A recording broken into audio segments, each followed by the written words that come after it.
Configuring advanced networking features.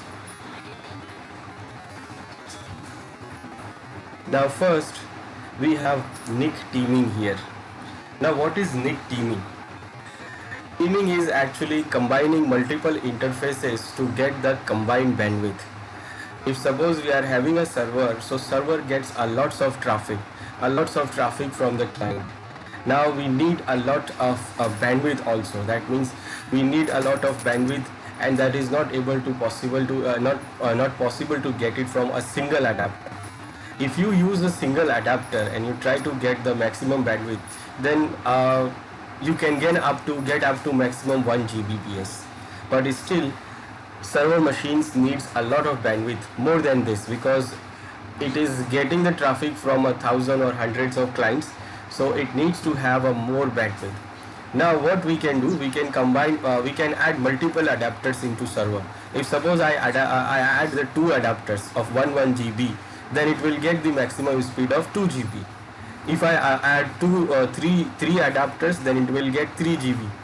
But those three adapters will not work combinedly. They will be separated. They will be separated adapters. They will not work as a single adapter.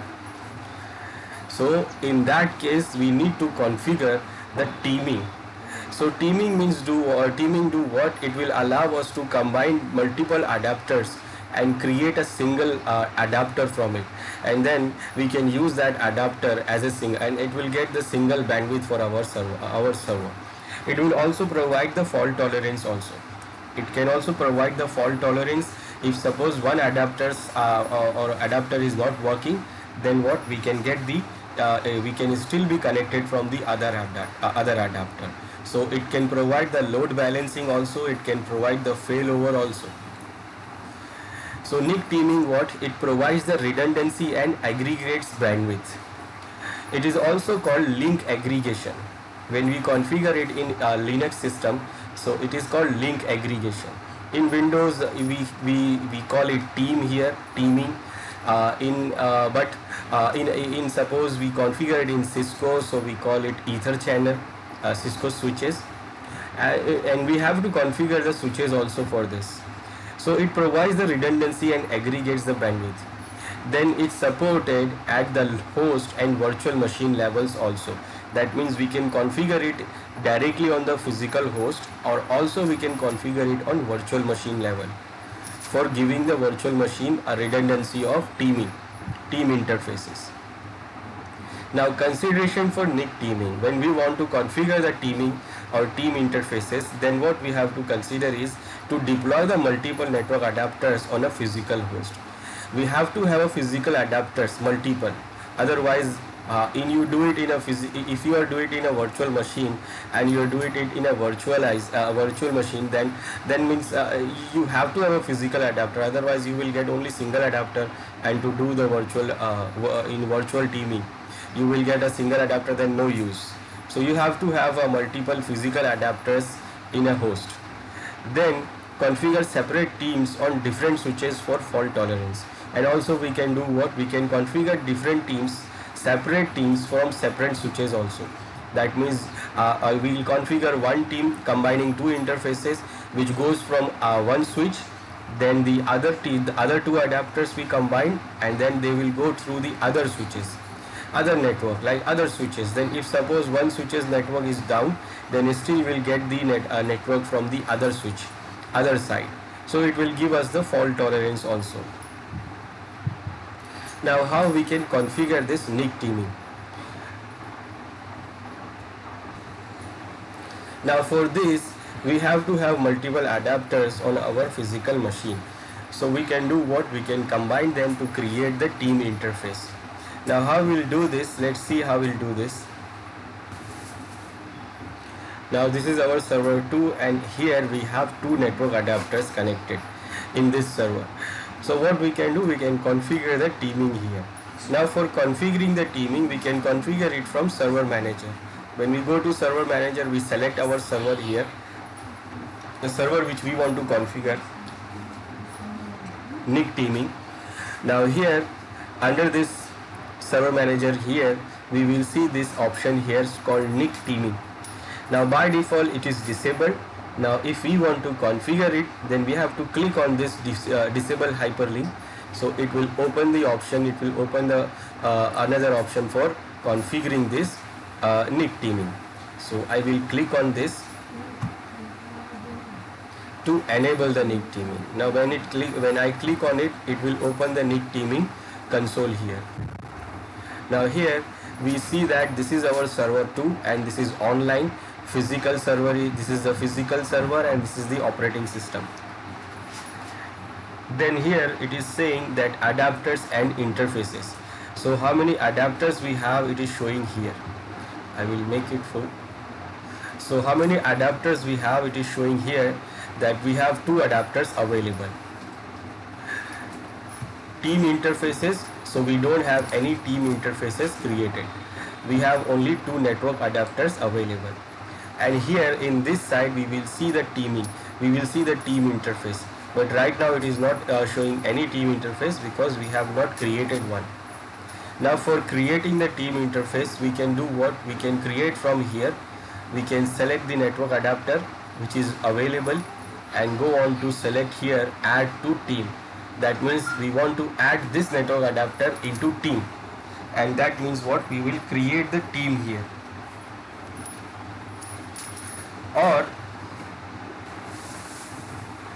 Or we can create the team from here. Under the team tab, you can click on the task and select to create teams. So whether we select it from here or we select it from here, it will create the team. So I will select the teams here and select task and create new team. Now here it is asking us to give the name for our team interface. So I will mention my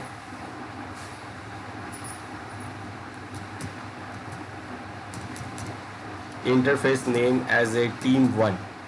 So this is my team 1 interface. Now it is asking me that which adapters we want to add into this team interface. So we have 2 adapters, so I will select both of them to add into the team interface. If you have more than 2, so you can divide them into different teams. Like team 1, I will add team 2 interfaces, and other 2 interfaces I will create with add in team 2, team 3, whatever you want to add, or you can add all those interfaces into single team. Now you have additional options here also.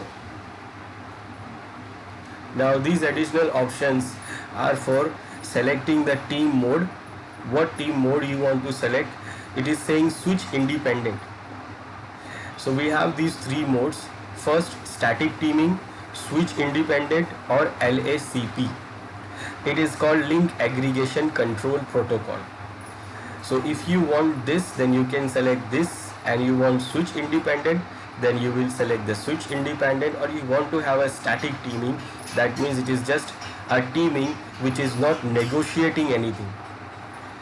This one is independent to switch, that means it will not inform about the switch, inform the teaming about the switch, teaming to the switch. And this is what? It is a negotiation protocol. It is actually link aggregation negotiation protocol, which we configure on switch. So basically when we configure the NIC teaming, we have to configure the switch also.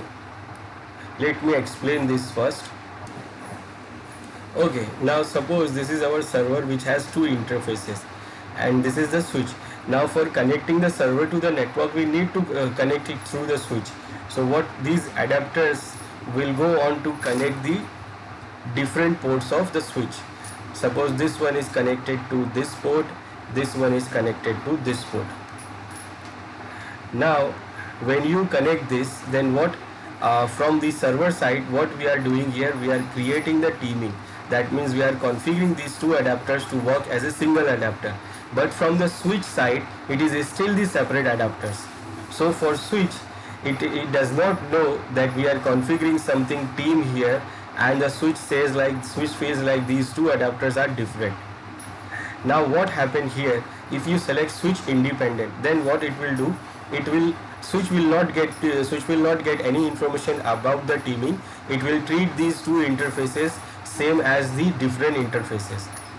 But when you use this static or static, that means we are just configuring it here NIC teaming, then we have to also configure here under the switch. We have to combine these two interface also, and we have to configure the link aggregation here also. Link aggregation, that means under the switch side, if you are using the Cisco switch, so it is called ether channel. So we have to configure the ether channel here by combining these two interfaces and treat them as a single interface. So we have to combine them and treat them as a single interface. It is called ether channel. It is called ether channel configuration. So we have to configure the ether channel here under the Cisco switches and combine these two interfaces to work as a single interface. Now that is what in two types. We have two types of configuration which we do it on switch also and our server also. So if you use the static configuration here for the NIC teaming, for the mode operation mode, then we will use the static here on the switch side also. Then also we can use here a link aggregation protocol. Now link aggregation protocol will do what? It will do the negotiation with the switch. Here we also configure, in the switch side also we will configure the negotiation protocol. Now link aggregation protocol is the open source. It can be available on any other switch, even in the switch Cisco switches or any other company switch. It will the other this is a protocol, this is an open source protocol, so it is a standard protocol, so it is available on every switches. So we can configure it on the switches also. Now this link aggregation protocol do what? It actually do the negotiation. If they needed to do the teaming, then they will do the teaming, otherwise they will not do the teaming. So negotiation means if it is required, then they do the teaming with the switch also. So when it requires, then they will combine the interface here and create the team, and if it is not required, then it will not do the teaming. It is actually negotiation protocol. So it do the negotiation with the other party, like the switch other side is we having a switch here. So the other switch is ready to do the negotiation, ready to do the teaming, then they will do the team. So it is actually negotiation protocol. So it depends on what configuration we are doing on the switch side, or otherwise we can just select switch independent. In switch independent mode, it will not inform anything about anything to the switch. Switch will not know anything about the teaming we have configured here. They will consider those ports as a separate port. So we can use this. We can use the switch independent also, like we don't have to configure the switch also, so we can use the switch independent. So these are the modes, teaming mode. So we can select what we want. So we can go on to select switch independent here. Then it says load balancing. Now how we want to do the load balancing? Here we can select dynamic, address hashes, or we can go for Hyper-V port. Now it do based on the address hashes or Hyper-V port if we are using the Hyper-V also. So if we have configured the Hyper-V, then we can select the Hyper-V port also, and in dynamic it can go with automatically it can go for the address hashes, or if we have the Hyper-V available, then it will go for Hyper-V port also. So if in case we have not installed the Hyper-V, then we are not able to select this, or even we are not able to select the dynamic also.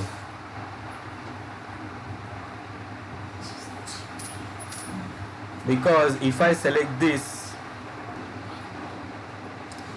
so if I select this dynamic and if I click OK, it gives me error here that the only valid load balancing algorithm for virtual machine are transport at IP addresses and MAC addresses. So it is not allowing me this because it is not able to do this Hyper-V port, because it is not the Hyper-V is not installed in this machine. We have not installed the Hyper-V role here. So if we have Hyper-V role installed, then we can go on to select dynamic or this option also. Otherwise it is going to do the address hashes. So it is going to do the load balancing based on the address hashes. So address hashes, that means the different addresses we have in the IP in these ports. Then standby adapter. Now here we can select what we want to do, we want to do all adapters active, that means it will do the load balancing, or we want to do one adapter, we want to put an adapter on standby and one adapter will be active. So it will do what? It will do the failover. That means one adapter will be active and the other adapter will not be active, and if one adapter goes down, then the other adapter will become active. So we can choose that standby adapter here, that which adapter we want to configure as a standby. Otherwise we can do what? We can go for all adapter active and it will do the load balancing. It will do the load balancing, it will use both the adapters and it will send the data through both the adapters. So I will go for all the adapters, I will go for active all adapters. I don't want standby or I don't want failover, I want the all active, I want load balancing. Then primary team interface will be this team 1 and the default VLAN. VLAN we have not configured here, but we want, then we can configure the VLAN also for this team interface. So when the adapter, when the traffic goes from this adapter, it will tag the VLAN which we configured here, which we specify here. So it is going by default. So the default interface handles all traffic that is not claimed by other VLAN specific interfaces. So it is going to be a default VLAN. Those VLANs we configure on switches. So if we have a VLANs in switches, then we can also configure a VLAN number here also. So this is what the team adapter we have configured. We can go on to press OK, and now it is starting. It is starting right now. It is saying failed connection pending, but it is going to fix it very soon. If you refresh it, then it will get OK.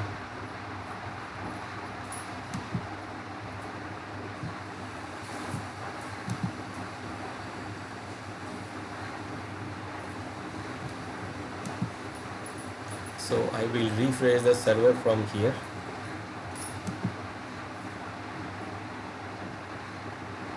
And now what? Both ports are now active. So both the ports are now active and they are working as a single interface, that is team 1. It is all okay. We have selected the team mode as a switch independent. Load balancing, we have choose this address hashes, and there is 2 adapters we have added. Now if we add one more adapter and we want to add that adapter also in the team, then when we have another adapter, then it will show up here, which will call as a available.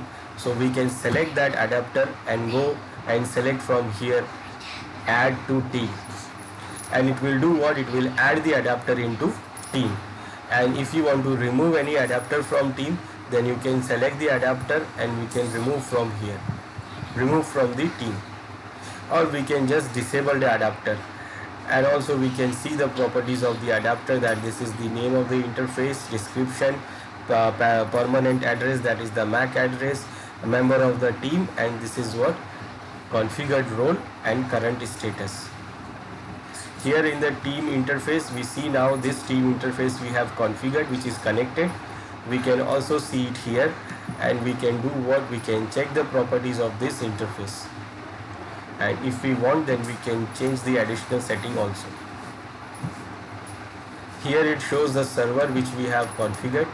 We can remove the server. We can if we have other server connected to the server manager and we want to configure the team from that server, then we can select the server from here and configure the team for that server also.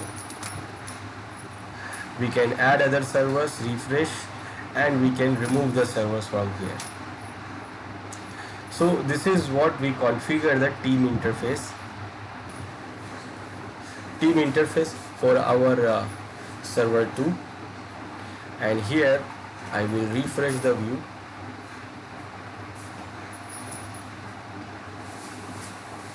And now what we are seeing here, instead of 2 interfaces, we are seeing a single interface called team 1. And also when you go to this, you can see here the team interface. So both these interfaces are here, physical, and this is our team interface. When you go on to, you can treat this interface like your normal interface. You can go to properties, you can see the IPv4 here, and you can configure the IP address you want. So this IP address will be the IP address, single IP address which we use to connect this server, and it will be using those two interfaces which we have combined to create this team interface. So whatever the IP address we use here, this is the IP address is going to use to connect to this server.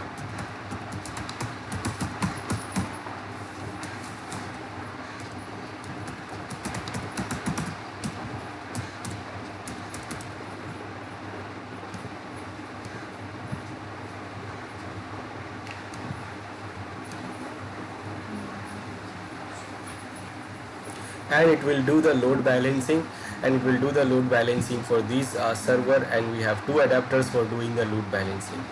So this is what we configure the team interface.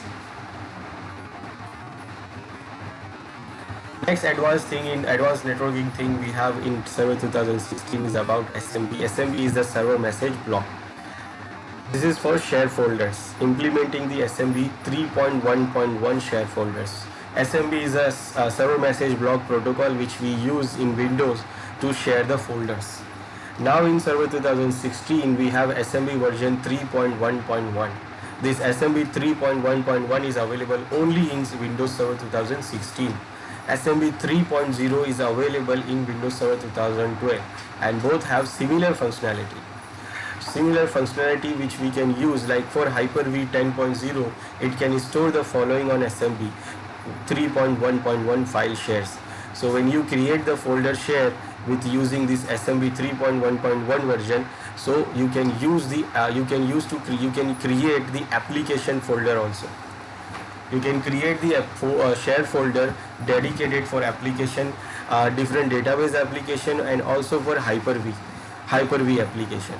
And Hyper-V can do what? It can store the files there in the share folder, which is SMB 3.1.1 version. It can store the configuration files for the virtual machine, XML based configuration files. It can store the virtual disk files like VHD, .vhd or .vhdx, and also it can store the checkpoint files also. That means a total configuration, total virtual machine we can create under the share folder, of SMB version 3.1.1. And for this we have to create the share folder for the application. There is an option when we create the share folder, so we have an option to create a share folder for applications. For example, this is our server, and if you want to create a share folder from server manager, you can go to server manager files and storage services, and here we have shares. So when you create a share folder, so you have option here, task, new share. So when you try to create the new share, you have an option to create the share for application. And this SMB share for application, this profile do what? It create an SMB file share which setting appropriate for Hyper-V, certain databases and other server applications. So it can store the data of applications including Hyper-V also, and certain databases and other server applications. So if we want to use it to store the server application, the applications data like Hyper-V, so we can use this type of share, and it is available because of the version of SMB we have 3.1.1. And even if you go for Server 2012, you will see the option available, because it is in Server 2012 it was using it is using what SMB version 3.0, that is actually same as the 3.1.1. So similarly in Server 2012 also we can create the SMB share for application, and also here under Server 2016 also we can create the application share for application, which we can use to store the data for Hyper-V. So when we create the Hyper-V virtual machine in a remote server, so we can store the data in this share, and it will be it can store the whole virtual machine data into this share folder.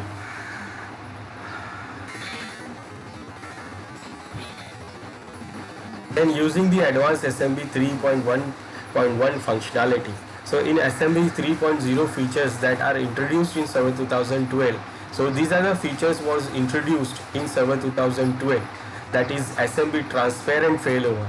These features allows you to perform the hardware or software maintenance of nodes in a clustered file share. without interrupting server applications that are storing data on file shares. That means when we configure the cluster, failover cluster or failover cluster, and we use the file server there, then we can do what we can use without interrupting the server application. We can do what we can perform the hardware and software maintenance of the nodes. Then SMB scale out feature, by using this cluster shared volumes version 2, you can create file shares that provide simultaneous access to data files with direct input output through all the nodes in a file server cluster. So if you are using the cluster here, and in the cluster, when you use the cluster shared volume, that means the volume which is shared from to the all cluster nodes. So we can use the this cluster shared volume as a share folder, and that provides a simultaneous access to the data files with the direct input output through all the nodes in the file server cluster. So it can provide the access of direct access. That means at the same time both the nodes, like all the nodes, can do the read input and output in the share of the SMB scale out share. Then SMB multi-channel. These features allow you to aggregate network bandwidth and network fault tolerance if multiple paths are available between the SMB 3.0 client and server. So if suppose we have multiple paths to connect the server using the share folder.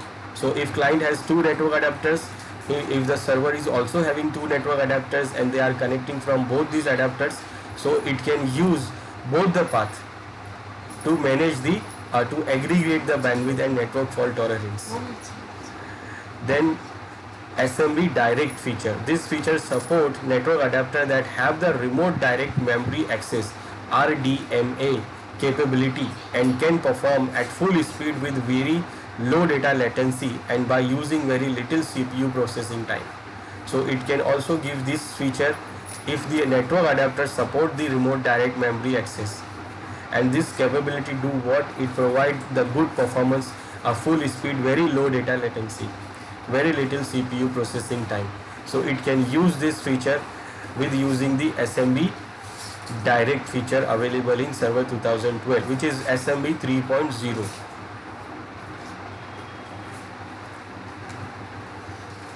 Then also SMB encryption.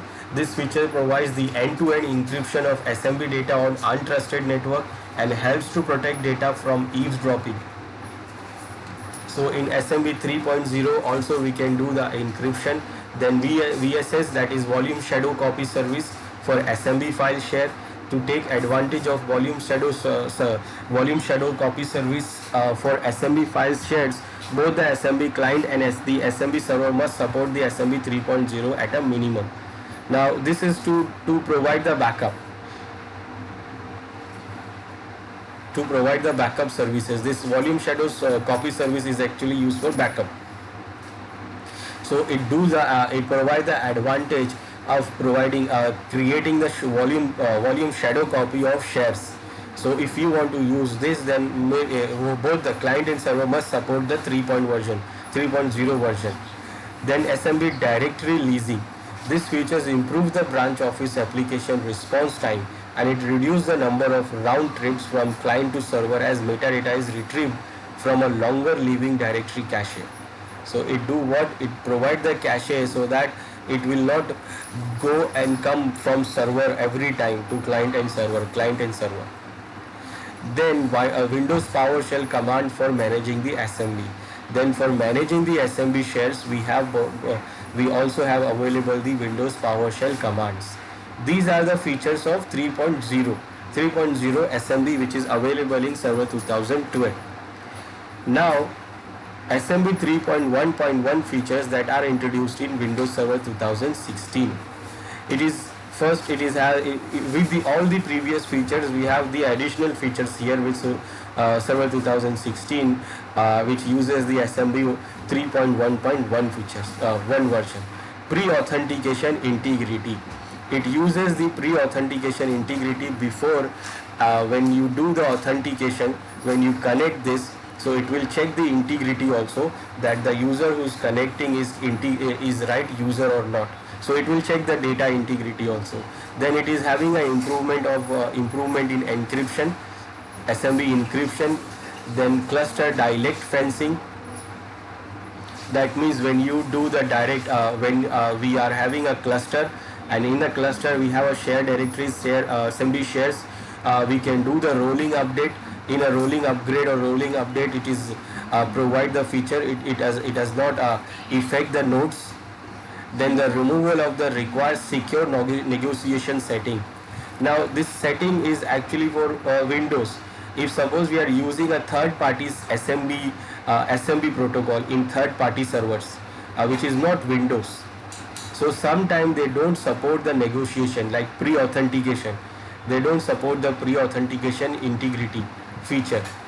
So it is not possible to do the communication between SMB, Windows SMB 3.1.1 or the third party Windows SMB version, SMB protocol used on third party servers. Or maybe like suppose we are configuring the SMB in Linux and we want to connect these to Windows share. So it is doing the negotiation. So it was a feature called requires secure negotiation. Now we have option, it is removed. So we can do what? We can do the communication between the third party SMB implementation also. The XYZ notation for direct with the non-zero revision number, Windows Server 2016 uses 3 separate digits to notate the version of SMB. This information is then used to negotiate the highest level of SMB functionality. It is to negotiate the SMB version number. So it uses the XYZ like 3 notation for direct with the non-zero revision number. Windows Server 2016 what do? It uses a 3 separate digit to note the version of SMB, and this information is then used to negotiate the highest level. This is also when we are doing the communication between third party SMB implementation. Then providing the high available remote storage by using the SMB version 3.1.1. Now SMB remote storage enhancement we have Hyper-V over SMB. That means we can install Hyper-V virtual machine over SMB share.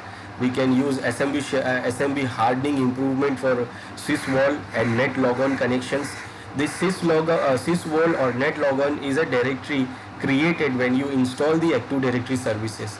So when you configure the Active Directory services on domain, so in a domain controller, when you create the domain controller, it creates these 2 folders, sysvol and net logon, and the sysvol and net logon folder are shared with the SMB protocol.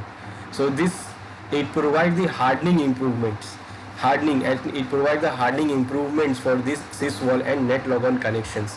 These are required to do the sharing of the policies. Sysvolume have the policies to share the policies with the client. So when the client uses this, it is actually now hardening the improvement. It is improved this connections of sysvol and net logon when client used to connect the domain controller for getting the policies. Then SMB multi-channel, that is again it is improved in server in this SMB 1.1 that uses the multi-path to connect from client to server. Then SQL Server over SMB. So we can create the application share where we can install some database services just like the Hyper-V virtual machine. That is also SQL Server. We can install the SQL Server database. We can put the database on SMB share also. Storage spaces direct is also supported. Storage replica we can create, and also it provides the quality of services. Storage spaces, that means we create storage pools, and this storage spaces direct is for virtual machines where we create the virtual machine hard disk in share directory of SMB. We can also create the replica copy of storage on this SMB share. Then it also provides the quality of service. Now what is quality of service? Quality of service, QoS. It is enhancement to provide the quality services. It is actually providing the quality services based on priority. Because suppose we have some applications, so some applications are very important than the other applications. So they will get the processing before the other applications. So some data is important more than the other data. So the data will be the services will be provided based on the priorities. It is like quality of service, we can say. It manages the bandwidth utilization. It classify and tag the network packets according to the filters we create in quality services, like this data is important, this data is next important, this data is least important. It is prioritizing the certain network traffic that needs to be lossless, and provide the policies that let you specify traffic handling. Hyper-V support for storage includes, now in Hyper-V, this assembly share supports the Hyper-V features including the virtual hard disk. So virtual hard disk and quality of service policies for Hyper-V also. For example, suppose we have these packets, packet A, B and C, and it is going like A, B and C. Now when it goes on to the quality of service filter, so it will filter it based on the priorities and do what? It rearrange the packet based on the requirement or filters we have configured. Like A, B, C now become B, C, and it do what? It reorder the packet flow.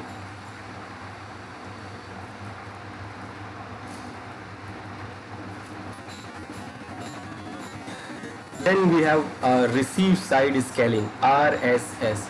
In Windows Server 2016, it supports virtual RSS on the virtual machine network path also. This allows the virtual machine to support greater network traffic loads. And how it is doing this? So virtual RSS accomplishes this by spreading the processing load across the multiple processor cores on both the Hyper-V host and the virtual machine. A virtual machine can take advantage of virtual RSS improvement only if the processor on the Hyper-V host support the RSS and have configured the virtual machine to use multiple processor cores. And to use the virtual RSS, the host processor must support the RSS and the host network adapter must support the virtual machine queuing, VMQ. So we can check that by going into the device manager and check the network adapter. So we can check the network adapter of virtual machine, and also we can check the adapter of the real host. In the adapter setting, we can see the in advanced setting we can see the receive side scaling option is available or not, or if it is available then it is enabled or not, and if it is not enabled, then if you want to use it, then you can enable it. So this is our server. So I will go to this device manager here, and under the device manager we have the network adapters here. So we can select the network adapter. This is for the Hyper-V virtual network adapter.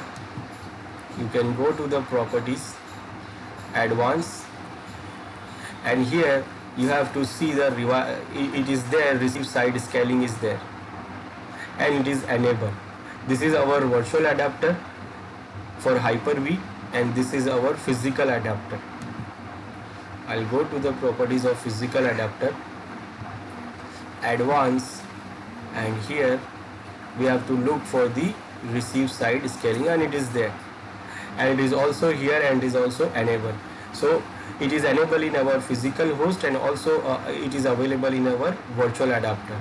We have Hyper-V installed here. So when we install the Hyper-V, so we have virtual adapter created. This is what the virtual adapter we have.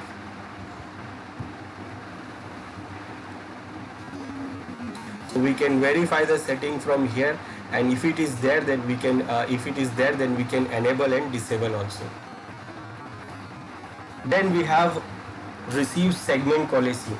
This is called RSC. Now this RSC is an offload technology that helps you to reduce how much CPU time is used in network processing. So when your machine is processing the network data, so it can decide that how much processing is needed when it is processing the network data. So RSC works by having the network adapter look at the incoming data packet and it strip them before joining the combined payloads, or coalescing the segments into a single packet. The packet adapter then sends the coalesced packet to an application which result in much less CPU time on the receive side, and the CPU can then take care of other important tasks, resulting in increased productivity and scalability support. This RSC supports only incoming packet, so it does not affect outgoing packet at all, which the CPU process normally. So this is only for the receiving side and it will not do for the outgoing packets.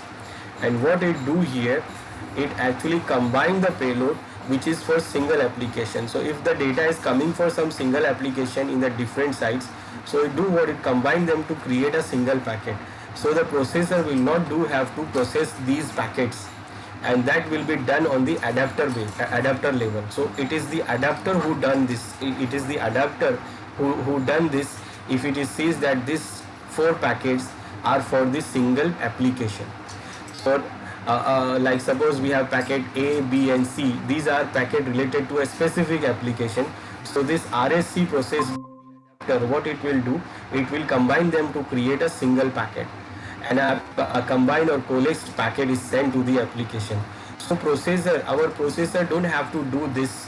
Otherwise, if our network adapter is not doing this, then our processor has to process this, and then it has to process like it is having more load. So it reduces the load on CPU. To use this RSC, the server must have an RSC capable network adapter.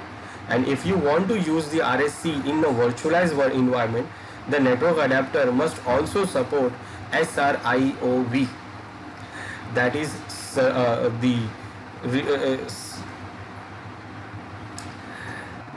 the another technology. So if you want to use it on virtualized environment, so our Hyper-V or suppose a virtualized environment must support this information, this technology, SR input output virtualization.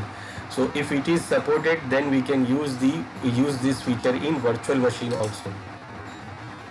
So we can check it in our physical machine. This RSC, our adapter is RSC capable or not. If it is capable, then it can do this. We can enable that feature also. So look for that, you should go to your network adapter properties, and then you can check for the advanced, and you can see that RSC here.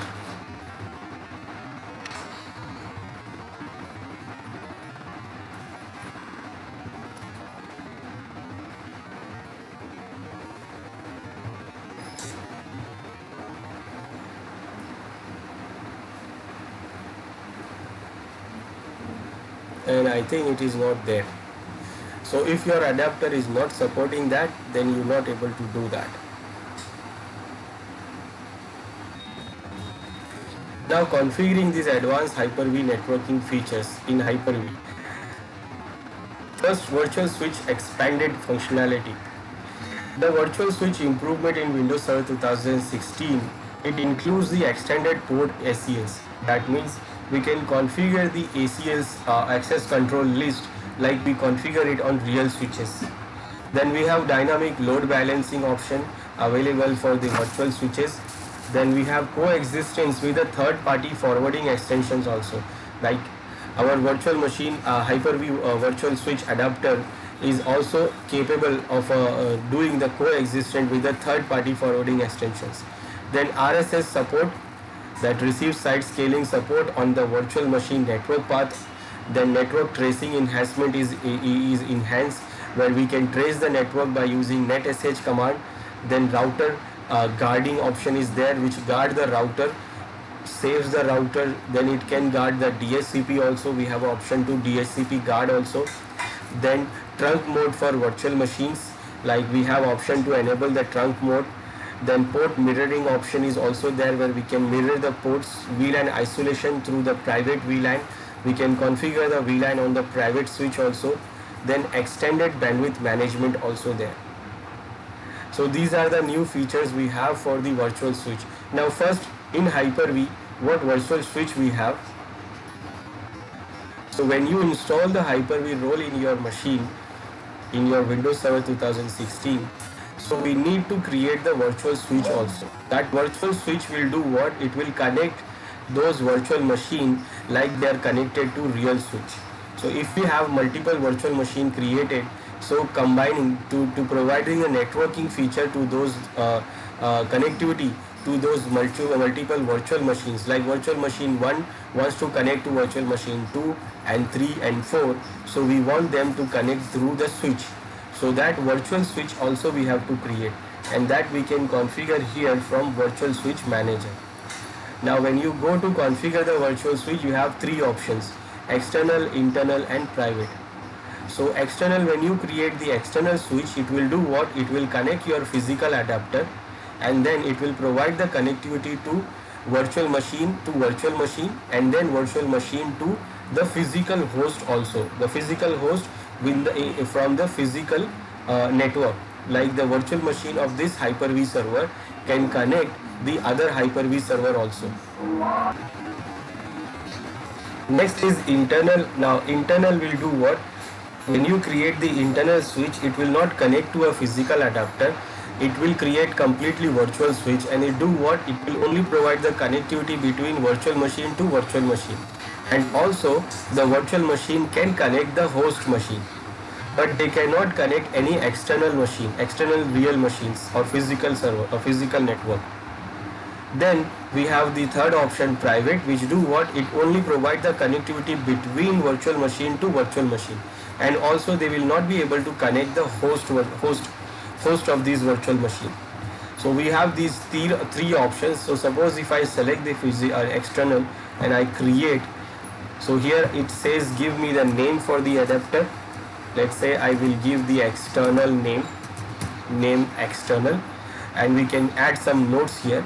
Now what it do here, it connect to this my physical adapter, and if I don't want, then I can go on to select the internal or private. This internal or private will not connect to my physical adapter. And at the time of creation, by default it is selecting this option. It says allow management operating system to share this network adapter, so that it will allow this adapter to share, so that it will share with the other virtual machines also. Then also we will get the option to enable the single root. This is SRIO virtualization, that is SRIO V, that is single root input output virtualization. So if you wanted to enable this, you can directly enable it from here. Then also it will give us the option to select the option for enabling the virtual LAN identification for management the operating system. It is to enable, it is to tag the VLAN ID to the traffic of this switch. So whatever the traffic will go outside from using this external interface, it will be tagged as a VLAN 2.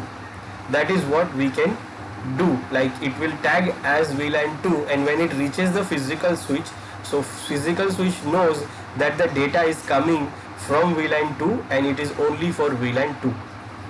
If you select the internal, then also we can tag the data as a VLAN ID. But when you select the private, you will not get the option to select the VLAN information. So it is not, because in the private we don't have to have the VLAN ID tagging here. I will create this, I will not tag the VLAN. And then it is saying that it is going to affect if the additional network is connected. If any network is connected, then it is going to be disconnected. And this is what it has created, the virtual switch, which name is external.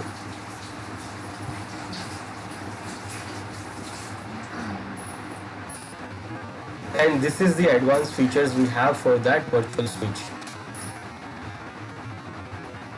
So for understanding the virtual switch extensibility.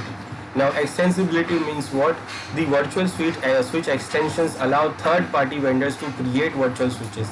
So the extensions for the virtual switches we have, which is allowing to the third-party vendors that they can also create the virtual switches, and you can manage the virtual switches by using the same tool set that you use to manage the physical switches. So we can use the same tool which we use to manage the physical switches. We can also use that tools to manage the virtual switches. Then we have this single root input output virtualization. This option was available when we were creating the switch. So this option do what? It enables the multiple virtual machine to share the same PCI Express physical hardware resource. We have a PCI slots in our physical server which we can use to add extensions. We can add the network adapters in the physical PCI slot. Now it will do what? This feature will allow that PCI slot connected physical network adapter to share with multiple virtual adapters. So the single PCI Express physical adapter will be shared with the multiple virtual adapters by using this feature. Now that feature is also required this virtual machine queuing. This is virtual machine queuing. What is this dynamic virtual machine queuing? It do what? This dynamic VM queue dynamically distributes the incoming traffic, network traffic processing to physical host CPU cores based on the processor usage and network load. So it will do what? It will process the traffic very quickly because it distributes the traffic to multiple cores. If suppose you don't have a VM queue supported, then the traffic will process by core 1. The other core will not be doing this. They will remain free. But if you are using the VM queue, so it will distribute the traffic processing to multiple cores based on the availability of the cores. So it can process very quickly. Network adapter advanced features, we can have these features available in the network adapters where we can enable this VM queue from here, and we can enable the IPsec task offloading also, or we can also enable the single root input output virtualization from here for the network adapter of virtual machine. Then NIC teaming in virtual machine. Now NIC teaming in virtual machine requires a multiple virtual network adapters. So if we want, then we can configure the NIC teaming in virtual machine also, just like we configure it in physical machine. Now for that we need to connect the virtual network adapters, multiple virtual network adapter in the virtual machine. Then requires being enabled on the virtual network adapters. So require being enabled the virtual network adapter, then allow you to then implement it in the virtual machine's operating system. So if suppose our operating system is Windows Server 2016, we have installed in virtual machine, so we can use the NIC teaming option from there, and we can configure the NIC teaming just like we configured it in our real server. Then we can also have this option set. This is switch embedded teaming. This allows you to group from 1 through 8 physical network adapters into one or more virtual network adapters. So this is also a teaming, but it is switch embedded teaming, and we can do what? We can configure multiple network adapters. We can create the group of multiple network adapters and combine them to create, and combine them like we can go up to 8 physical adapters, and we can create a single group from it. Now how we can configure these advanced features for virtual machines? So let's see that. Now we have created already the virtual switch here. This is our external virtual switch, and these are the properties we have selected, like it is external switch which is connected to this adapter. We have not configured the internal or private. Then we have option for this VLAN tagging. We have option to enable the VLAN tagging from here. So if we want, then we can enable from here. Then it is saying SRIOV can only be configured when the virtual machine is created. So it is not available now. So when we creating the virtual machine, then only we get the option to enable this. After creating the virtual switch, it is not available. An external virtual switch with SRIOV enable cannot be converted to an internal or private switch. So because when you are creating it, only then you can select the option, and after creating that you will not be able to change it. You will not be able to change from external to internal or private. Then we have here the option for extensions, and these are the extensions which allows them to connect with the third party vendors. So right now we have these extensions available: Microsoft Windows filtering platform, Microsoft Azure VFP switch extension. Then we have Microsoft NIDIS packet capture filtering driver. So we can use this for monitoring also. So we can enable this and then we can monitor the traffic for this switch. So these are the extension option available here. Then also we have the MAC address option available here. So when we create a virtual machine, so they will get the MAC address range from here to here. So whenever we create a virtual machine, it will get the virtual MAC address, and those MAC addresses it will get from this range. The range is available from this 000 to FFF, and we can also increase or decrease this if you like. Now after creating the switch, we will create the virtual machine, and in virtual machine what we do, we connect this virtual machine to the switch, and for that we'll go to settings, and in the setting we have this network adapter connected. Now this network adapter is not connected to any switch, so if we want, then we can connect this network adapter to any switch which we have created. So if we have created this external, so I will connect this here. Now when you connect this, you will have the options available here. These are the options where we can enable the VLAN tagging. Then we have an option to manage the bandwidth, maximum or minimum. We can manage the bandwidth for this network adapter, like how much bandwidth we want to give to this physical adapter. Then we have the additional options. When you open the network adapter, you have option to select the hardware acceleration. Here you can select these features, like you can select the virtual machine queue, which is actually by default selected. We can also select IPsec task offloading. Now this do what? It support from a physical network adapter, and the guest operating system is required to offload IPsec task. And when a sufficient hardware resources are not available, the security associations are not offloaded and are handled in software by the guest operating system. So it is actually managing the IPsec, and it is offloading here under the adapter level, so that our operating system not have to process much about this security feature. Now this is what the single root input output virtualization, we can enable it on now in the this adapter level. And this will do what? It will do use the sufficient hardware. It use the sufficient hardware for we can say what it do, it distribute the traffic in different cores of processor, so that it will process quickly. So this feature we can enable it from here,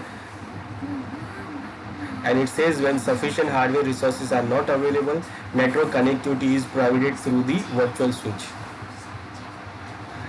Then we have option here, that is advanced features. Now these advanced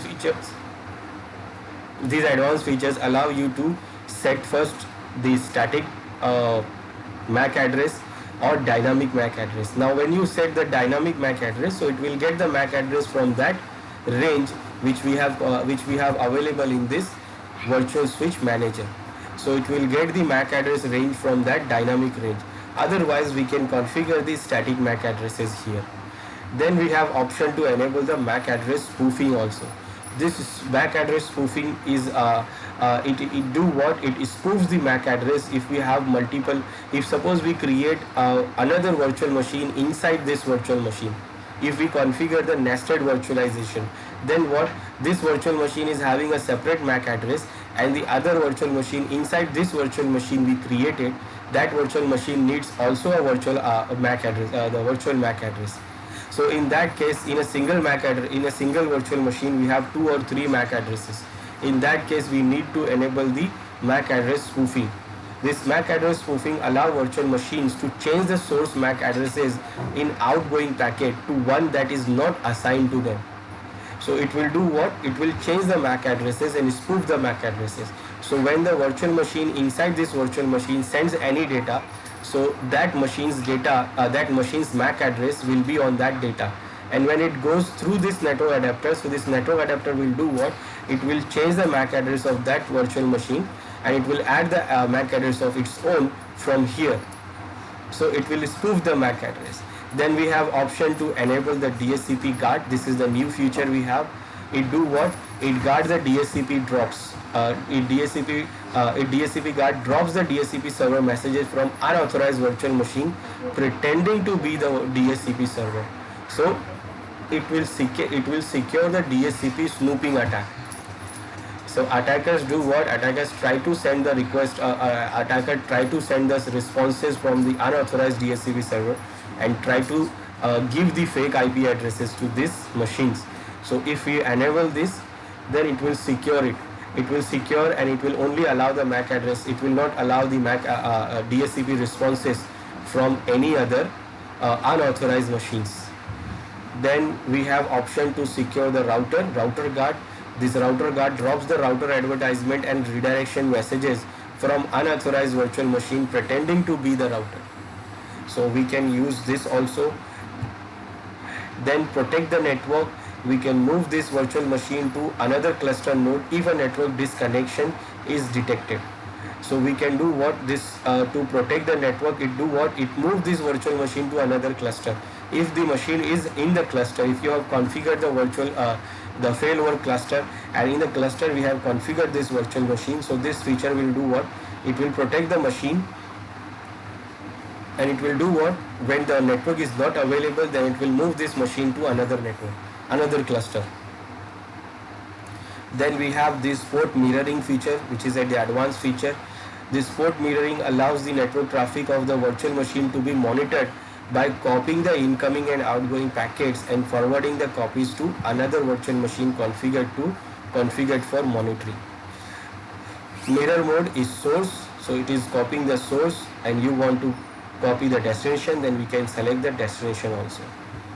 Then we have option to do the NIC teaming. You can establish the NIC teaming in the guest operating system to aggregate the bandwidth of and provide the redundancy. This useful teaming is not configured in the management operating system.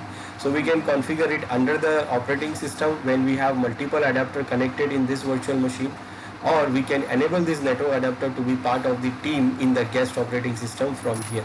So we can enable here, and then we can configure the network teaming just like we configured it for the real operating system. So when this option is cleared, a team created in the guest operating system will lose connectivity if one of the physical network adapters stops working. So if we created this under the virtual machine operating system and we have not selected this option, then what if the physical adapter gets down, then what? This teaming, the connectivity, the virtual machine will lose the connectivity. Now for creating the NIC teaming in virtual machine also we need physical adapters, different physical adapters connected in the real physical host, so that we can create virtual switches which is connected to those actually connected to external virtual switches, which is connected to different adapters, different virtual switches, and then we combine them to create the NIC teaming in the virtual machine.